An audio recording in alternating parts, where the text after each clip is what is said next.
Hey, I'm Danny, aka Topless. I'm hiking the Pacific Trail from Mexico to Canada, and I'm about 900 miles in. And I want to revisit what's turned out to be the most beneficial tip that I've come across. And that is taking your shirt and putting it in a creek or in water to stay cool.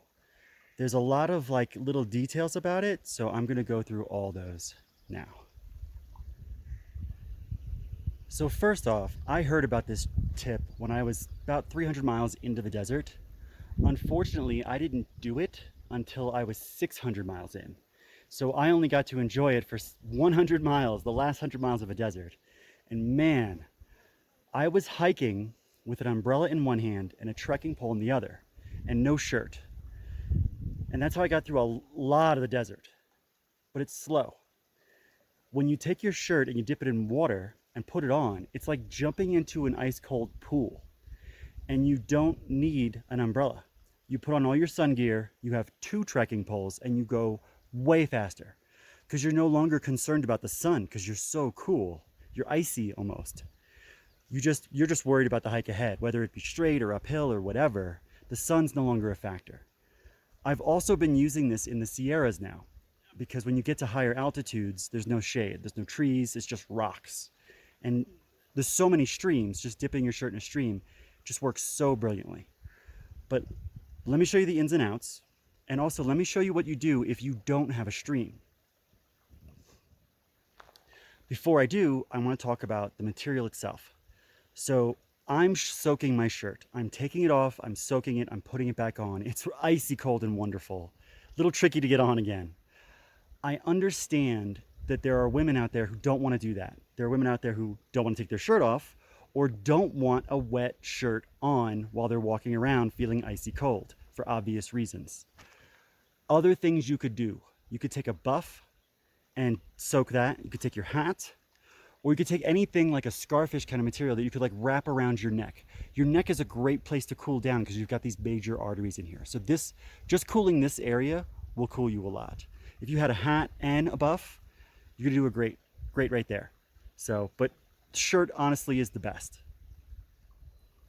If you want to take that to the next level, get a shirt with a hood, because an icy wet hood is not only going to block you from the sun, but it's just so nice and cool when it's wet.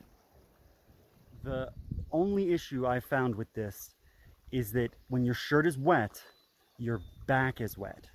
And when your back's wet, all that water drains down to your pants and gets your butt crack wet. That's no bueno. You do not want a wet butt crack when you're hiking 20 miles. It's a huge chafing disaster. But the fix is really simple. So take a look at this. All I do is I reach in, see my hand, and I pull the back of my shirt up about halfway. So the bottom half, there you go, the bottom half of my back's exposed. But it's not exposed because my pack is there. So it's not gonna get sunburned. By lifting up the back of my shirt like this, now the water runs off like a capital letter A, and the water slowly goes to the outside, not your butt crack. Big difference. And now this shirt being wet is not a problem.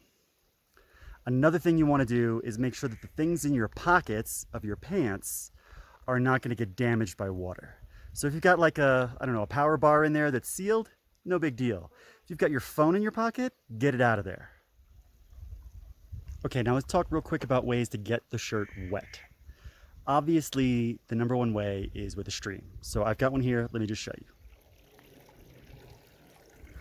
Okay, first of all, if you're gonna put your shirt in a stream, do it downstream from where people are getting drinking water, or get a scoop and do it away from the stream. That's a big deal when you're in the desert. Next, obviously, if you could find a pool like this and dip your whole shirt in it, that's perfect. Walk away, wring it off, put it on. If you can't find that, sometimes you can find little spots like this where you could put the shirt down and then flip it over and then pick it up and it'll be nice and wet. Not really rocket science here, but I just wanted to say that first before I move on to the other ways you could get your shirt wet. Okay, so say you're between streams. Maybe it's a 20-mile water carry and you're 10 miles between streams. What do? First off, you don't want to waste water, right? The girl who introduced me to this, she basically took her water bladder that she was using to filter water, and she would put a liter, half a liter in here when she walked away from the water source. And she would literally just dip her shirt right into this. That's really not my favorite way. The idea of having your shirt in a bladder that you're going to be drinking it and filtering water out of just doesn't seem smart to me. So instead, what I'd recommend is getting a Ziploc bag, all right? Put your shirt in it first, not last. Don't put the water in first. If you put the water in first, you're gonna have to kind of hold on to the bag, because if it rolls over, you're gonna lose all your water. Put the shirt in first. From there, start pouring water in slowly and just let the shirt absorb it. Don't overdo it, because if there's a hole in the bag, it's gonna leak out. You know, these bags just don't last long out here. So just assume your bag has like a small hole in it somewhere, and just let the bag do a great job of helping you hold the water in, but mostly just let the shirt absorb. Also, don't fill this bag all the way up with water. There's no point. Fill it up enough, like put enough in that the shirt is going to absorb, put a little bit more, shirt absorbs. At some point, the shirt is going to be saturated enough that you could stop. And then you're not wasting water. Another thing you can do is find a rock with like a dimple or a valley or something like that, like a crease, and take your shirt and put it in the dimple or near the bottom of the crease. And what's going to happen is you pour some water out of just any bottle up here, and it's going to drain that way, and more shirt is that way. So it falls through, hits the rock, drains in that direction, but there's more shirt down here, so the shirt has a chance to absorb it all, and you won't lose any water. It'll either function like a bowl, or it'll function almost like a funnel.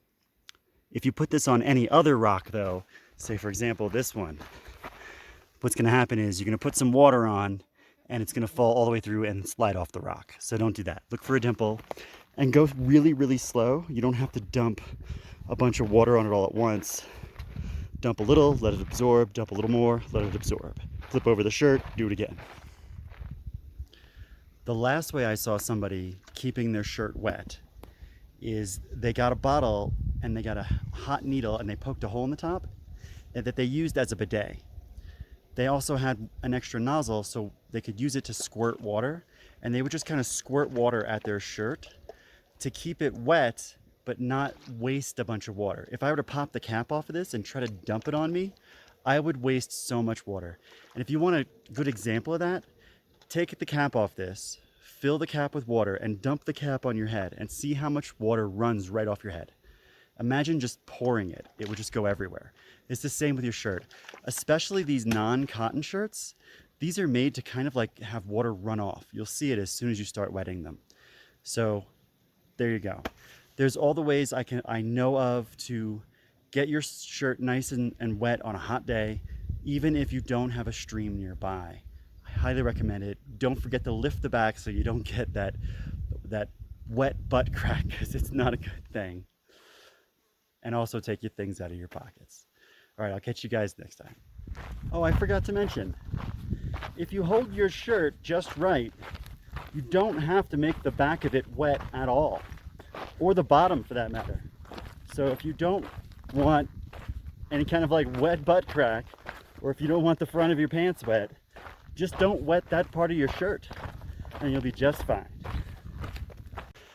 So I just basically saturated my shirt in water in the last stream, and I'm hiking through the Sierras where there's not a lot of shade at the top of the passes. If you're watching this on my vlog, I just made a Thru Hiker tip that's on my other playlist for Thru Hiker tips, and I went into a lot of depth about how I've started soaking my shirt in water and all the various ways you can do it and the things to watch out for. And that's on my other playlist. If you're watching this on my tips playlist, just a reminder, I also have a vlog of where I basically took a video every day going through the Pacific Crest Trail from Mexico to Canada. And right now, or at least today, I'm looking to cross mile marker 900.